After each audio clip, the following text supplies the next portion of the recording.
شروع کوم د لوی سختن په نامه.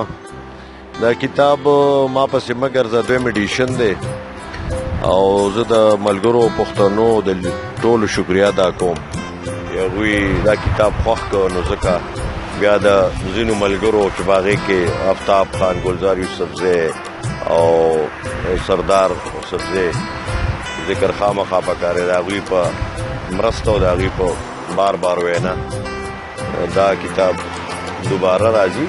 نو خدای دې وکړي چې تاسو خوښ شي نوې اضافې سره. او زه په دې کې د سابقه چیف سیکرټري اعظم خان صاحب هم شکریا ادا کوم، اسماعیل ګوهر صاحب د هغوی په مرسته باندې ولنی کتاب چاپ شوی، بلکې هغوی چاپ کړو.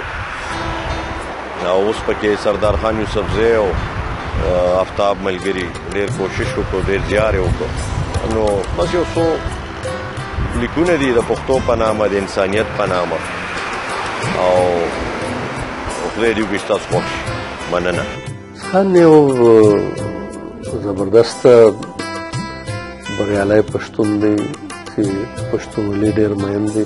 پښتنو درد د په زړه کې د تحریرونو نه د لیک ته ښکاري، د شعر د نثر ټوله د پښتنو په باره کې دي او دی ډېر ښه خبر دی چې پښتانه په کوم حال کې دي او زړه یې دا غواړي چې پښتانه دا بدحالي نه راوځي. د داسې لیکوالو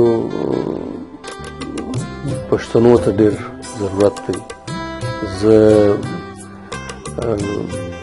ادریس صاحب ته مبارکي ورکوم د کتاب بیا چاپولو باندې ما پسې مه ګرځه، او باید چې پښتانه دا کتاب پسې وګرځي او ویې لولي.